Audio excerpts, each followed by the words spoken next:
Bentornati nel nostro podcast.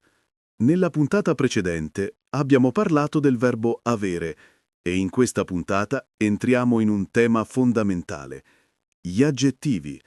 Siete pronti a descrivere le persone? Ciao a tutti! Sì, oggi impareremo a dire com'è una persona, sia fisicamente che caratterialmente. È super utile, vero Joe? Assolutamente, perché quando parliamo di famiglia, amici o conosciamo persone nuove, dobbiamo saper dire mia sorella è alta e simpatica, oppure il mio migliore amico è gentile e divertente. Allora Emma, da dove cominciamo? Beh, partiamo dall'aspetto fisico. Gli aggettivi più comuni sono alto e basso, per l'altezza, magro e grasso, per il fisico, giovane e vecchio, per l'età. Semplice, no? Perfetto. E per i capelli? Quelli sono importanti quando descriviamo qualcuno. Certo, abbiamo biondo per i capelli chiari, bruno o castano per i capelli scuri e rosso per i capelli rossi. Per esempio, mia madre ha i capelli biondi e lunghi. Ah, e possiamo anche dire mio padre è calvo se non ha capelli. Ah, ah, povero papà. E per gli occhi? Come si dice blue eyes o brown eyes?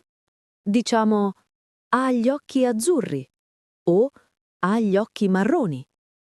Altri colori sono verdi, neri, grigi. Notate la struttura. Sempre ha gli occhi più colore. Ecco un esempio completo. Mia sorella è alta, magra, ha i capelli castani e gli occhi verdi. Vedete? Stiamo costruendo una descrizione vera. Ma attenzione, ha un errore comune. Sì, non dite mia sorella è alta, magra, capelli castani. Dovete dire ha i capelli castani. Usate sempre il verbo avere per capelli e occhi. Bravissima Emma. E ora un piccolo trucco. Gli aggettivi in italiano cambiano in base al genere e al numero. Per esempio, alto diventa alta al femminile, alti al plurale maschile, alte al plurale femminile. Esatto. La maggior parte degli aggettivi segue questa regola. O, a, i, e. Ma ci sono anche aggettivi che finiscono in e sono uguali per maschile e femminile. Intelligente, gentile, grande. Perfetto. Quindi diciamo mio fratello è intelligente e mia sorella è intelligente. Nessun cambiamento. E questo ci porta naturalmente al prossimo punto. Gli aggettivi di personalità. Emma, quali sono i più usati? Allora, per una persona positiva, diciamo simpatico, nice, friendly, gentile, kind, intelligente, intelligent, divertente, funny, allegro, cheerful, socievole, sociable. Per esempio, il mio migliore amico è molto simpatico e divertente. Bellissimo. E per descrivere qualcuno in modo neutro o negativo? Beh, abbiamo timido, shy, serio, serious, tranquillo, calm, nervoso, nervous, pigro, lazy, antipatico, unfriendly.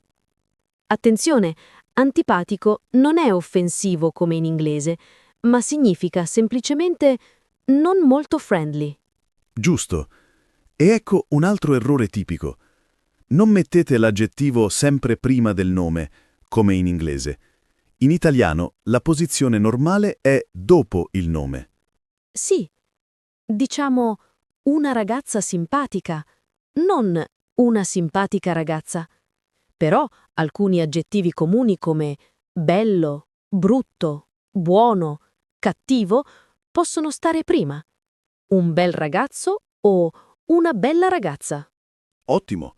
E possiamo usare avverbi per intensificare. Molto, abbastanza, un po', troppo. Per esempio, mia nonna è molto gentile o mio cugino è un po' timido. Perfetto. Ora mettiamo tutto in pratica con una situazione reale. Immaginiamo che Joe e io stiamo parlando delle nostre famiglie ad una festa. Pronto, Joe? Prontissimo. Allora, Emma, com'è tuo fratello? Non l'ho mai incontrato. Ah, mio fratello Marco? È alto, atletico, ha i capelli neri e corti. È molto simpatico e socievole. Ama stare con gli amici. Però è anche un po' disordinato. Ah, e tua sorella? Mi hai detto che è medico, vero?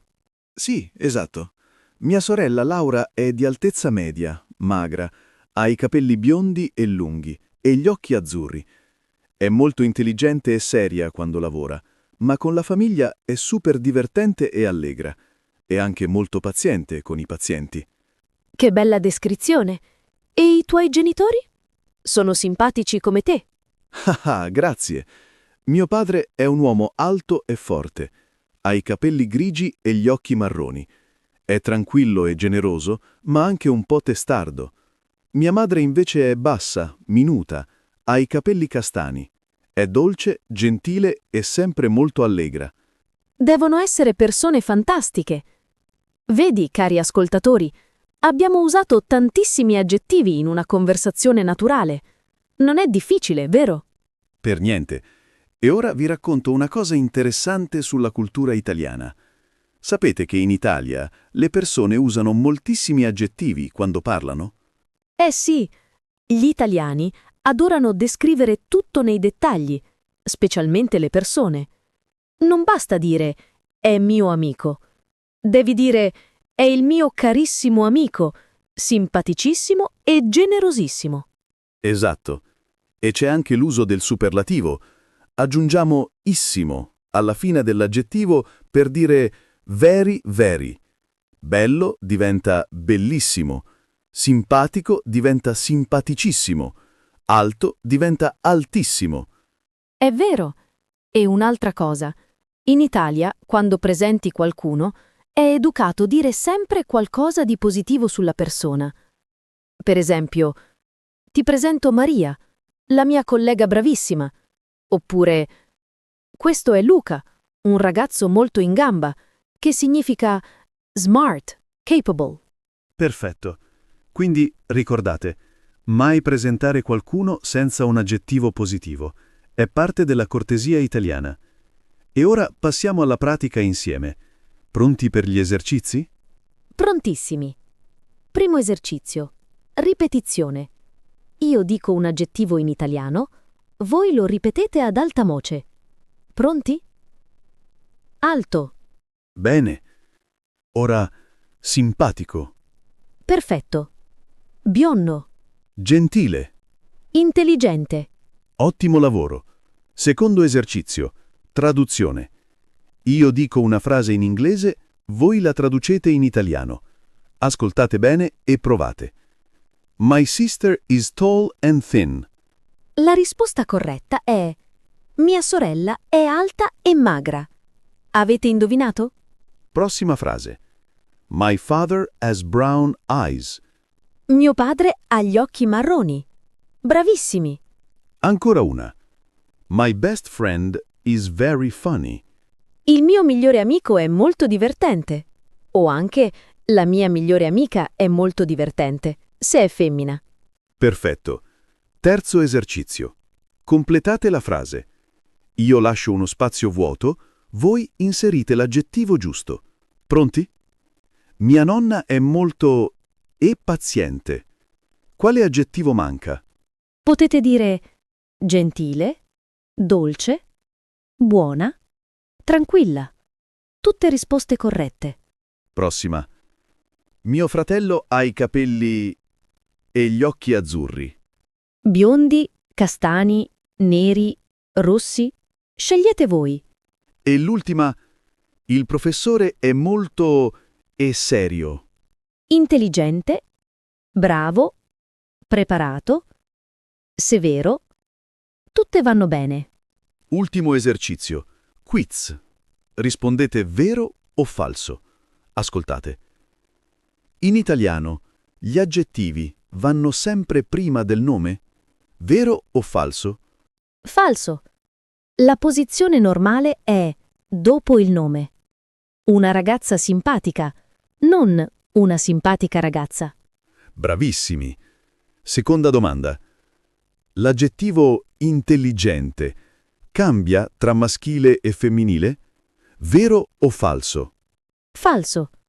Gli aggettivi in e sono invariati. Un ragazzo intelligente, una ragazza intelligente. Perfetto.